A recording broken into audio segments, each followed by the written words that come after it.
Señores, el título es significativo: a bala, sable o desgracia.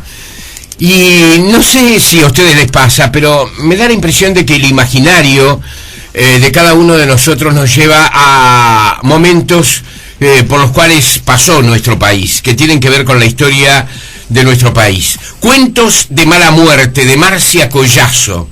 Y allí aparecen en portada nombres como, muy conocidos algunos, como José Artigas, ni que hablar, Fructuoso Rivera, Luisa Tiraparé, ¿la conocen? Martín Aquino, El crimen de la ternera, Juan Antonio Lavalleja, Sal si puedes, Bernardo Berro y Venancio Flores, Gregorio Ortiz y Máximo Santos. Su autora, Marcia Collazo, ya ustedes la conocen, ha estado incluso acompañándonos aquí en tiempo presente. Ella es abogada, profesora de historia, docente de historia de las ideas en América y de filosofía del derecho, y además ha publicado novelas como Amores y Marrones, Las mujeres de Artigas, y La tierra alucinada, Memorias de una China cuartelera, y también libros de poema, A caballo de un signo y Alguien mueve los ruidos. También ha hecho ensayos históricos, jurídicos y filosóficos. Esto dice la solapa del libro, que es algo así como un currículum muy abreviado de otras actividades que ha realizado Marcia Collazo, que parece tener más de 24 horas a lo largo del día. ¿Cómo estás, Marcia? ¿Qué tal? ¿Cómo te va? Gracias por venir. Yo encantada de estar aquí. Bueno, y un saludo a todos, a toda la audiencia. Bueno, muchas gracias, Marcia, pero ¿tenés más de 24 horas por día? ¿Realmente cómo manejas el reloj? Sí, he descubierto el secreto de la alquimia. Está buenísimo, hay que venderlo. En realidad, no, en realidad esto se lo digo a todo el mundo, pero te lo digo especialmente a los jóvenes. Creo en lo que decía Agatha Christie de Hércules Poirot. ¿Te acordás de Hércules Poirot? Sí, el detective. Y decía, con método se llega a todos lados. Y realmente, para poder trabajar en lo que sea, un emprendimiento gastronómico, un emprendimiento rural, o lo que tú quieras, creo que hay que tener un método, una disciplina férrea. En lo demás, podés divertirte, tirar la chancleta, hacer lo que se te ocurra. Pero para trabajar y para sostener un objetivo, método riguroso. Sí, escribir... Me lo enseñaron mis mayores, ¿eh? Ajá. Sí. Escribir es una tarea de altísima concentración, de aislamiento, sí, de meterse en uno mismo. Exactamente. De elaborar cosas que de pronto asoman en el escritor. Digo esto porque también yo trato ahora de encontrar las horas necesarias como para poder desarrollar una de las cosas más lindas, que es precisamente escribir, ¿no? Claro. Pero lo digo bajo la experiencia, además, de quienes como tú dedican parte de su vida a la escritura como una forma de necesidad. Una necesidad personal, vital, una salvación, como dijera Ricardo Pallares, el presidente de la Academia de Letras, una salvación. Escribir es una salvación. Pero obviamente que también hay que combinarlo con la vida que sigue transcurriendo, hay que combinarlo con los 3 hijos que tengo, con los cuales quiero estar, además, con un marido, ¿verdad? Un marido que quiero mucho, con el que también quiero estar. Sí, y que tiene mucha actividad. Tiene mucha actividad, entonces, bueno, tenemos que como que dividirnos y al máximo y disfrutar de los raros momentos en que podemos estar juntos, algún domingo de familia que disfruto de mucho, pero claro, como tú decís, cuando uno tiene todo eso por adentro, que lo tiene que volcar en la escritura y lo tiene que hacer lo mejor posible por respeto al lector. Sí. Bueno, ahí el desafío es grande. Sí, mucho se ha escrito en los últimos tiempos a propósito del escritor y del ejercicio del escritor, del oficio, la profesión, según sea donde esté ese escritor, ¿no? Más allá de las coincidencias o disidencias políticas que pueda concitar, Vargas Llosa ha escrito cosas interesantísimas con respecto a lo que siente un escritor, ¿no? Totalmente. Vargas Llosa es un gran ejemplo de un escritor, metódico, un literato, de un metodismo inigualable. Pero además, fíjate que no solo ha escrito literatura, ha escrito ensayos sobre, por ejemplo, otros escritores como Víctor Hugo en Francia. Sí, Onetti. Onetti, y que son realmente obritas maestras. Flaubert. Exactamente. Escribió sobre uno de esos un libro también. Flaubert, sí, que a mí me apasiona en lo particular. Claro.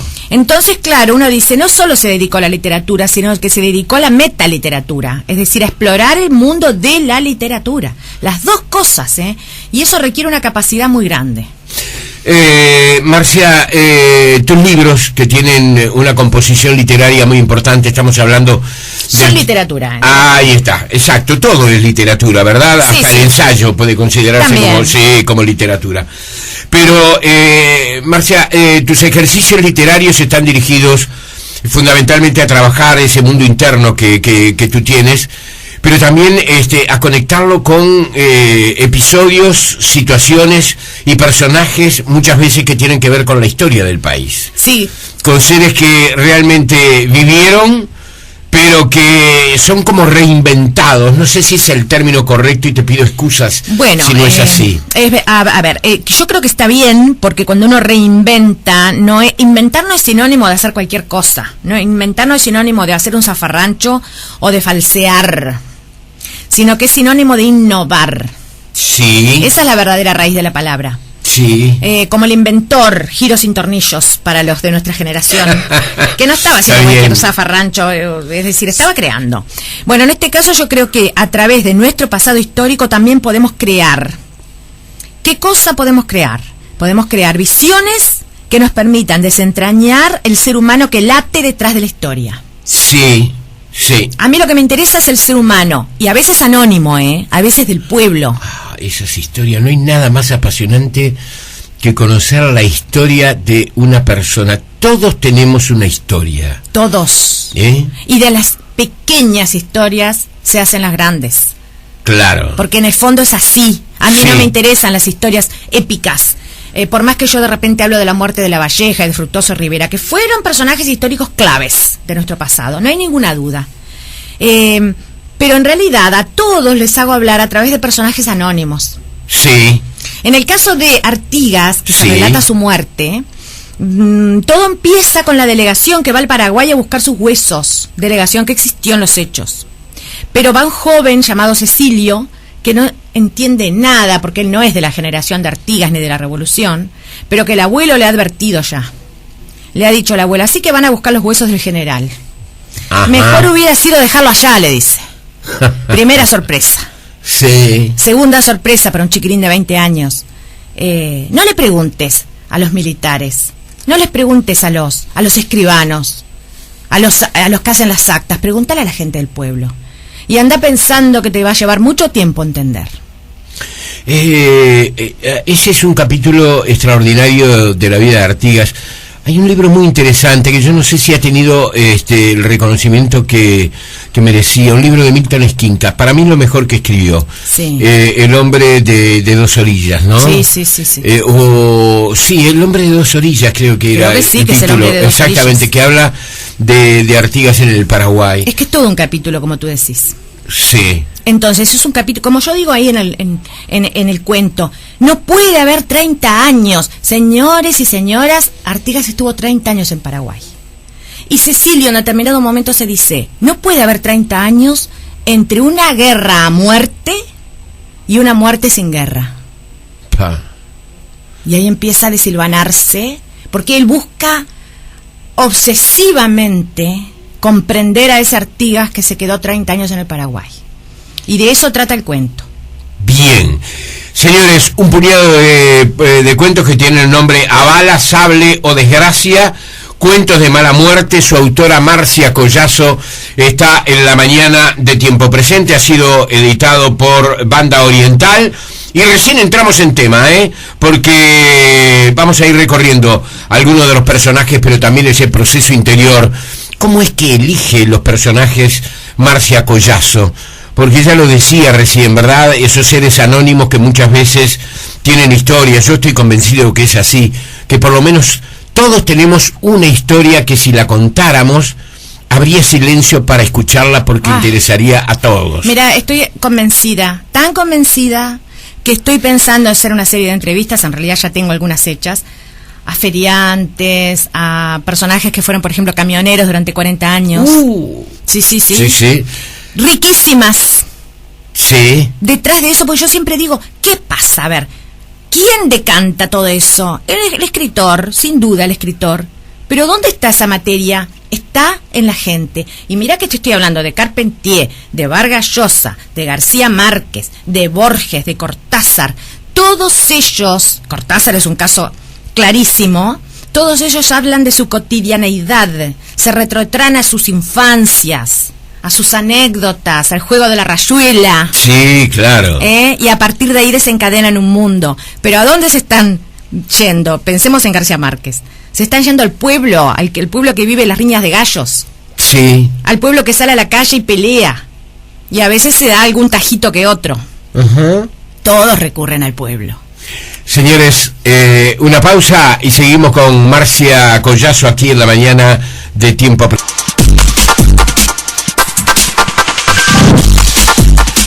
Señores, Marcia Collazo sigue en diálogo con nosotros. Para quienes están incorporándose en estos momentos en la audiencia, les decimos que estamos hablando a propósito de este libro de reciente aparición, que ha tenido un formidable recibimiento crítico, como ha pasado con los libros anteriores. A bala, sable o desgracia, cuentos de mala muerte, y que tiene como personajes centrales en sus cuentos a figuras como José Artigas, Fructuoso Rivera, Luisa Tiraparé, Martín Aquino, El crimen de la ternera, Juan Antonio Lavalleja, Sal si puedes, Bernardo Berro y Venancio Flores, y Gregorio Ortiz y Máximo Santos. Atractivo mosaico. ¿Cómo elegiste los personajes, Marcia?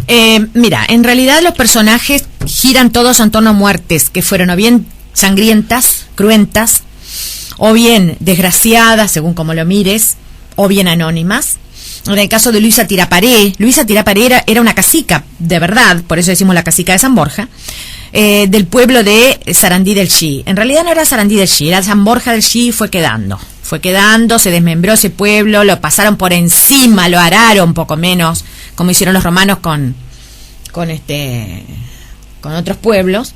Y un odio terrible al indígena, pero al indígena organizado, al indígena Estamos hablando empleado. en qué momento de la historia. Y estamos hablando por 1830 más o menos. Bien. Donde bajan los últimos misioneros del pueblo de San Borja, Sí. con Rivera. Cuando Rivera viene de conquistar las misiones, se trae un pueblo entero. Sí. Y con ese pueblo viene una mujer que en ese momento era muy jovencita, que era Luisa Tiraparé, casada con el cacique de la tribu o de la etnia o como le quiera llamar, Fernando Tiraparé. Cuando muere Fernando, el pueblo por unanimidad la proclama a ella gobernante.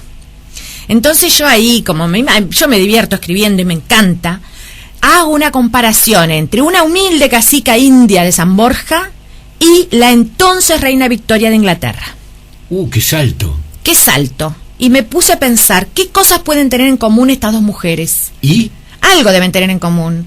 Y bueno, y el lector va a ver que tienen muchas cosas en común, increíblemente. Bien, no pretendemos que Marcia nos cuente los cuentos, por supuesto, pero sí que nos dé algunas pistas. Bueno, en el caso de Venancio Flores y Bernardo Berro, tú sabés, la trágica jornada, ¿no? Sí, exacta, que contás esas horas. Que ensangrentó, obviamente. Mira, ese cuento va minuto a minuto. A las 2 de la tarde pasa tal cosa en un lugar. En otro y en otro. A las 3 de la tarde lo mismo, y así va el tiempo pasando con un ritmo de suspenso, de cargado de tragedia, Sí. hasta que de repente explota en esas dos muertes y se cierra con más de 500 fusilados ese mismo día. ¿Te exigió mucho relevamiento de lectura de los personajes? ¿Te quisiste alejar también de la realidad un poco, o quisiste ser rigurosa en los detalles que pueden aparecer en cada uno de los cuentos? Mira, en lo que tiene que ver con el personaje histórico, Sí. fui rigurosa. Claro. Me documenté.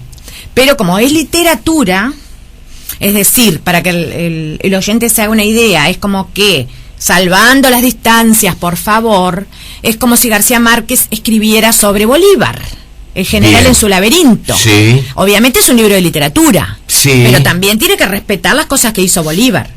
Bueno, en este caso es lo mismo, yo respeto todo lo que ocurrió en esa jornada trágica de Venancio Flores y Bernardo Berro, no obstante agrego el adorno, o si se quiere el ambiente literario, la atmósfera literaria, a través de personajes, bueno, hay un poquito inquietantes, como por ejemplo un ciego que está preparando la conjura, y nunca sabremos de qué lado está ese ciego. Ajá. una mujer que ha sido amante de Fortunato, el hijo de Venancio Flores, y que tiene una relación de deseo erótico y de odio hacia él, y la madre de los Flores, que le decían la Agripina de la Nueva Roma. Fructuoso Rivera, lo tomás en esa etapa que relacionaba recién con Luisa Tiraparé, o además ¿no? Todos estos personajes se toman en el momento de su muerte. En el momento de su muerte, bien. Por eso se llaman cuentos de mala muerte. Ahí está, es decir, que es el denominador común, el hilo que une las vidas que aparecen en este libro. Todos se toman en el momento de su muerte, y la muerte es el pretexto para empezar a ir para atrás, hundirse en las raíces de esa vida, reflexionar lo que hicieron bien, lo que hicieron mal, cómo los voy a absolver, cómo los voy a condenar, qué voy a rescatar de ellos. Todo a través de personajes anónimos. Contame de Martín Aquino. Bueno, Martín Aquino es otro caso. Sí, el matrero, ¿no? Primo de Florencio Sánchez, el dramaturgo. No lo sabía. Bueno, yo no sé muchas cosas del mundo, ¿no? También. Ahí aparece muy clarito, y entonces yo juego, porque como esto es literatura, vuelvo a repetir, me imagino una escena de teatro en la cual Florencio Sánchez escribiera una obrita para su primo Martín Aquino. Ah, qué bueno. Sí, está bueno. Está bueno. Pudo ocurrir en la realidad, además. Pudo ocurrir, ¿verdad? Primera escena, segunda escena, tercera escena, y la rebeldía ante un destino muy diferente al de su primo Florencio, porque en el caso de Martín, que era hijo natural, que no sabía bien de cuál de los dos Sánchez era hijo. Ajá. En el caso de Martín hay una opresión muy grande, hay una rebeldía, hay una rabia muy grandes, lo cual no quiere decir justificar los crímenes de Martín Aquino, porque esas cosas no son justificables nunca. Sí estudiar el panorama de fondo que lleva a un matrero a batirse en una noche final, él solito contra 16 policías y una mujer. Y esto es lo que yo quiero rescatar. Esa mujer existió. Esa mujer tiene nombre y apellido y fue olvidada por la historia. No es una leyenda. No, Rudecinda Chávez, la peona de la casa del campo donde estaba Martín Aquino, el rancho donde estaba Martín Aquino esa última noche. Rudecinda Chávez, una mujer sufrida, muy valiente, que le cargaba los revólveres. Qué bueno. Y por eso hago un silencio, porque fue olvidada. Sí, es de esos personajes que hablabas hace algún ratito, que han hecho la historia, pero que están como al margen de la historia, aparecen, ¿verdad? Bueno, el otro caso, el crimen de la ternera. Bien, eso es un fenómeno que acompañó, digamos, hasta las crónicas periodísticas más profundas aquí, y sigue siendo un enigma. ¿Es un enigma? No, es decir, el lector que lo lea tomará su partido, elegirá. Yo creo que no hay duda de que José Saravia mandó matar a su mujer Jacinta Correa. Pero ¿en qué me baso? No me interesa demasiado, y lo digo ahí a través de una narradora que supuestamente es una periodista que está investigando no solamente el crimen de la ternera, sino otros muchísimos crímenes. Vienen a investigar en España. Sí. No me baso en nada de eso, me interesa una mujer humilde también. Una peona que existió, que se llamaba Martina Silva, a la cual su patrón José Saravia manda llamar una noche a su cuarto. Y ella piensa, ¡buah! El viejo Calavera, ¿qué me querrá proponer este hombre? Y lo que le propone este hombre es: yo quiero que usted mate a mi esposa. Ajá. Y la va a tener que matar, no es un pedido, es una orden. Y no sea malagradecida y haga lo que le digo, que usted me debe mucho. Entonces, como todo eso es verdad, porque está documentado, yo tomo ese personaje y tomo el dilema moral de ese personaje. Bien, eso es el cuento dedicado al crimen de la ternera, La Valleja. La Valleja hoy jugué absolutamente. Es el único cuento que tiene realismo mágico. Ajá. Juego con el Volaste fantasma. de la realidad. Sí, con el fantasma de Juan Antonio La Valleja. Hay una esclava muy joven en la casa, que tiene 14 años. Sí. A la cual, que por otra parte esa esclava tiene los ancestros de su religión africana, los caboclos, que eran los guerreros, que vivían en los montes y que eran hechiceros. Cuando muere La Valleja, se le aparece el fantasma. Solo a ella. Solo ella puede escucharlo. Y el fantasma en realidad está feliz de ser fantasma, feliz de haberse liberado de esa carga brutal de ser gobernante que le costó la vida, porque Lavalleja muere ¿dónde? En el fuerte, es decir, en la casa de gobierno, que les cuento a los oyentes, el fuerte estaba en lo que hoy es la Plaza Zavala. Aquí cerquita. Acá cerquita, y cae fulminado en su despacho, por lo tanto es una muerte trágica. No tuvo tiempo de morir dándole la mano a su mujer Anita. Parecería que Venancio Flores se atrevió, en una gran discusión que tuvieron, a revolearle el rebenque por encima de la cabeza. Y yo creo que el disgusto le partió el corazón, pero no el disgusto del miedo, el disgusto de la indignación. Sí. Lo llevan a la casa, le hacen una autopsia. Están presentes las eminencias médicas de la época, 11 médicos, los mejores de Montevideo. Entre ellos muchos nombres franceses. Sí. ¿Por qué le hacen la autopsia? Justamente porque había murmuraciones de que Venancio Flores, entre otros, habría precipitado su muerte súbita. Sí. ¿Qué se probó? Se probó que se murió de un gigantesco accidente cerebrovascular. Un derrame cerebral, un ataque cardíaco, eso lo saben mejor los médicos que yo. Pero yo relato, porque además existe el documento histórico de la autopsia del general Juan Antonio Lavalleja. Recuerde que son cuentos que van uniendo los últimos momentos, ¿verdad?, de los personajes que asoman. Sal si puedes, bueno. Sal si puedes. Ese es el que más le gustó a Ricardo Pallares. Ah, sí. Él lo menciona expresamente ahí. Sal si puedes, ¿qué fue? Bueno, yo no hablo de lo que fue Sal si puedes. Yo hablo de un sobreviviente que tiene un destino muy trágico porque se siente obligado a vengarse. Ahí está. Es la extinción de los charrúas, ¿no? La extinción de los charrúas, sí, es verdad. Y también la extinción o el quiebre de una cultura, porque si bien se dio una cultura que no tenía un gran desarrollo tecnológico, era una cultura y fue quebrada. Y bueno, este sobreviviente que vive por allá, por el lejano norte, en algún punto, siente el peso de los espíritus que le claman venganza y la ejecuta. Bien. De Bernardo Berro y Venancio Flores está dicho. Gregorio Ortiz y Máximo Santos. Bueno, ahí también ¿volaste? No, sí, en cierto modo. Es decir, me interesó mucho la figura de Gregorio Ortiz, ese joven teniente que era ahijado de Máximo Santos. Ajá. Y que sin embargo en él es un personaje muy contradictorio. En él se da la ambivalencia de un amor apasionado a ese hombre porque él no tuvo padre, y por otro lado un odio tremendo contra ese hombre. Gregorio Ortiz quería ser reconocido y se sentía desplazado, ninguneado, no solamente por Máximo Santos, sino por los señoritos de la época, a los cuales él sabía que no pertenecía y que jamás iba a poder entrar en esa élite. Y él quería ardorosamente ser un hombre de bien, él quería ardorosamente ser un revolucionario y no podía. Bueno, ¿qué lo llevó a apostarse esa noche en las sombras del Teatro Civils y pegarle un tiro a Máximo Santos, a quemarropa, en la cara, como para matarlo? Eso es lo que se cuenta. Eso es lo que se cuenta, y luego sale y se mata a él, se pega un tiro, creyéndolo muerto a Máximo Santos. Pero no lo mató.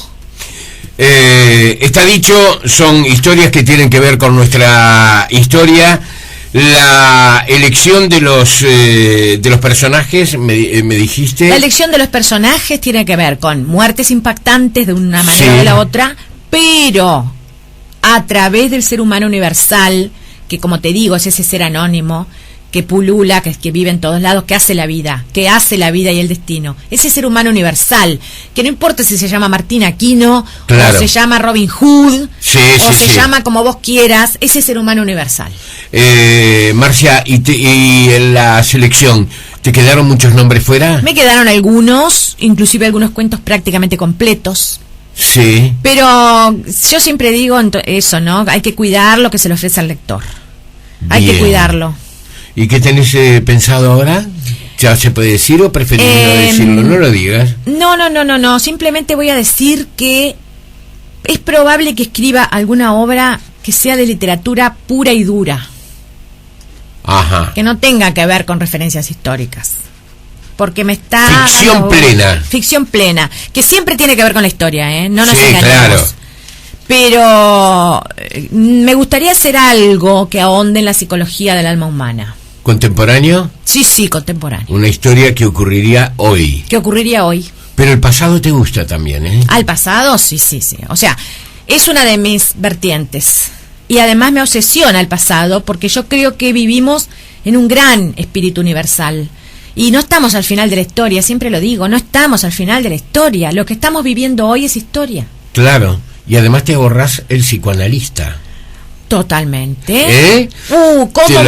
¿Cómo me exorcizan estos cuentos a mí? Sin duda, señores, una de las voces más potentes, ¿verdad?, de la literatura uruguaya reciente, o más o menos reciente en el Uruguay. Las cosas son muy complicadas de decir en esos términos, ¿no? A veces decimos gente joven y bueno, el joven tiene más de 30 años, pero Marcia Collazo evidentemente que en los últimos años se ha logrado, digamos, ocupar un sitio muy importante dentro de ese quehacer hermoso que es el de escribir. Ha recibido premios, ya les mencionamos sus obras anteriores.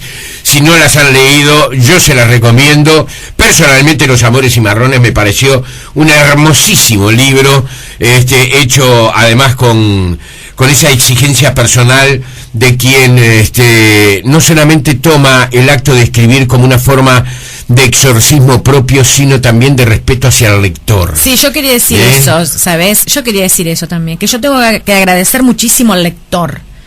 Porque si bien uno le trata de dar lo mejor de uno, el lector es fundamental. Sin el lector, sin la comunicación, no hay nada. Sí. Tú estás mandando un mensaje a alguien. Sí, y por eso agradezco muchísimo la recepción, que para mí es lo más importante de todo, ese hilo invisible que se establece con el lector. Bueno, el libro, independientemente de esto, no tiene que ver con méritos literarios, pero sí tiene que ver con méritos de esa comunicación que Marcia habla con el lector, ¿no? El libro está hoy en las tablas de libros más vendidos en nuestro país, de más leídos en nuestro país, y eso debe significar también una satisfacción. Una gran alegría por lo mismo que dije. Claro, y no solamente por eso, sino porque los títulos anteriores también fueron forjando una relación, un vínculo que sigue fortaleciéndose. Es que tenés que darlo más de voz. Sí, yo siempre dije que yo escribo con las entrañas, y es verdad. Señores, Marcia Collazo, su autora, A Bala, Sable o Desgracia, cuentos de mala muerte, ediciones de la Banda Oriental. Su autora nos ha acompañado en estos minutos. Ha sido un gustazo encontrarnos contigo, Marcia. Muchísimas gracias hasta a el ti próximo y a todos. Hasta el próximo libro o hasta una próxima ocasión de conversación. Cómo no, así será. Muchos éxitos. Seguimos adelante.